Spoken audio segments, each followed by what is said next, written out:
नमस्कार दोस्तों, जय हिंद। दोस्तों, मिडिल ईस्ट के हालात अब बहुत ही खराब हो गए हैं क्योंकि अब ईरान, अमेरिका और इसराइल की जंग पूरे मिडिल ईस्ट के अंदर फैल गई है। एक साइड से इसराइल और अमेरिका मिलकर लगातार ईरान के ऊपर हेवी बॉम्बिंग कर रहे हैं, तो दूसरी साइड ईरान ने तो पूरे मिडिल ईस्ट को ही लपेट लिया है। यहाँ पर ईरान सिर्फ अमेरिका और इसराइल के ऊपर ही नहीं, लेकिन मिडिल ईस्ट की काफी सारी कंट्री के ऊपर लगातार मिसाइल्स और ड्रोन से हमला कर रहे हैं। और दोस्तों, अब तो यहाँ पर डोनाल्ड ट्रंप ने भी बता दिया है कि इट्स टू लेट, अब ईरान के साथ कोई भी बातचीत नहीं होने वाली। क्योंकि पहले अमेरिका जब ईरान के साथ डील करना चाहता था, उस टाइम पे ईरान ने अमेरिका की बात नहीं मानी थी। और अब ईरान की एयरफोर्स, नेवी और लीडरशिप खत्म हो गई है, इसीलिए ईरान बात करना चाहता है। और अब अमेरिका ईरान के साथ बात नहीं करना चाहता, अमेरिका ईरान को खत्म करना चाहता है, ईरान की पूरी रिजीम, ईरान की मिलिट्री को खत्म करना चाहता है।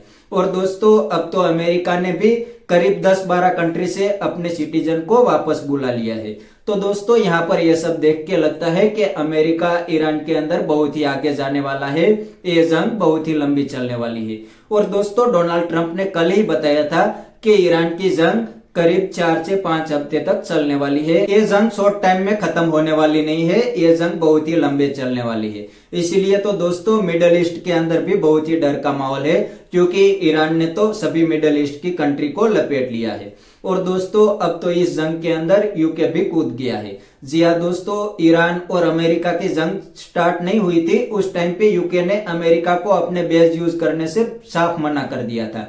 लेकिन दोस्तों, अब यूके के पीएम ने बता दिया है कि अमेरिका हमारे बेस को ईरान के सामने यूज कर सकते हैं। इसीलिए तो दोस्तों, ईरान ने अब यूके के बेस को भी टारगेट करना चालू कर दिया है। जी हाँ दोस्तों, ईरान ने साइप्रस के अंदर यूके के बेस मौजूद है, उसके ऊपर भी मिसाइल से हमला कर दिया है, ऐसी मीडिया रिपोर्ट आ रही थी। और दोस्तों, ईरान भी अपनी कैपेसिटी के मुताबिक रिटेलिएट कर रहा है। ईरान लगातार इसराइल के ऊपर ड्रोन्स और मिसाइल से हमला कर रहा है। लेकिन दोस्तों, इसराइल के पास आयरन डोम और बाकी अमेरिकन एयर डिफेंस सिस्टम है, इसीलिए इसराइल का इतना नुकसान तो नहीं हो रहा। फिर भी दोस्तों, ईरान की काफी सारी मिसाइल्स इसराइल के अंदर घुस गए हैं और इसराइल के अंदर भी लोगों की मौत हुई है, ऐसी इसराइल से मीडिया रिपोर्ट आ रही है। और दोस्तों, दूसरी साइड ईरान अब सिर्फ अमेरिकन एसेट नहीं, लेकिन मिडिल ईस्ट की कंट्री को भी टारगेट करने लगा है। सबसे पहले ईरान ने सऊदी अरब की दुनिया की सबसे बड़ी ऑयल कंपनी के ऊपर भी अटैक कर दिया है, क्योंकि ईरान जानता है कि अगर अमेरिका और इसराइल के ऊपर प्रेशर बनाना है तो हमें एनर्जी फैसिलिटी के ऊपर हमला करना पड़ेगा।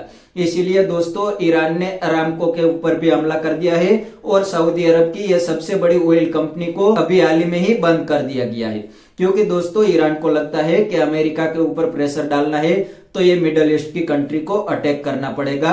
इसीलिए ईरान लगातार कतर, सऊदी और यूएई के ऊपर हमला कर रहे हैं। दुनिया की सबसे बड़ी ऑयल कंपनी के ऊपर भी ईरान ने हमला कर दिया है, इसीलिए सऊदी अरब की ऑयल कंपनी को बंद कर दिया गया है। और दोस्तों, ईरान ने कतर के अंदर जो दुनिया की सबसे बड़ी एलपीजी या तो एलएनजी की कंपनी है, उसके ऊपर भी हमला कर दिया है, इसीलिए उस कंपनी को भी बिल्कुल बंद कर दिया गया है। इसीलिए पूरी दुनिया आज एनर्जी शॉर्टेज महसूस कर रही है। और दोस्तों, ईरान के पास और तो कोई रास्ता नहीं है, क्योंकि ईरान इसराइल को तो टारगेट कर सकते हैं, इसराइल के ऊपर तो मिसाइल्स डाल सकते हैं, लेकिन दोस्तों, अमेरिका के ऊपर यहाँ पर ईरान कोई प्रेशर नहीं डाल सकते।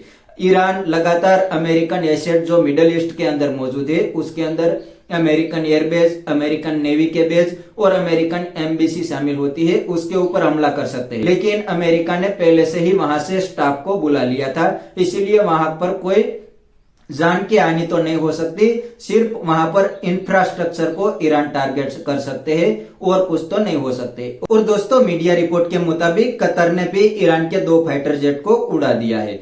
तो दोस्तों, यहाँ पर लगता है कि एक साइड ईरान अकेला है और दूसरी साइड पूरा मिडिल ईस्ट, इसराइल और अमेरिका है। तो यहाँ पर देखने वाली बात यह है कि ईरान कब तक अमेरिका और इसराइल के सामने टिक पाएंगे और क्या चाइना और रशिया ईरान को हेल्प करेंगे। दोस्तों, अभी तक तो चाइना ने कोई ऐसी ईरान को हेल्प नहीं की। मीडिया रिपोर्ट के मुताबिक दोस्तों, युद्ध से पहले चाइना ने काफी सारी मिसाइल डिफेंस सिस्टम ईरान को दी थी, लेकिन आप तो जानते ही होंगे चाइना का मिसाइल डिफेंस सिस्टम कोई काम नहीं आता है।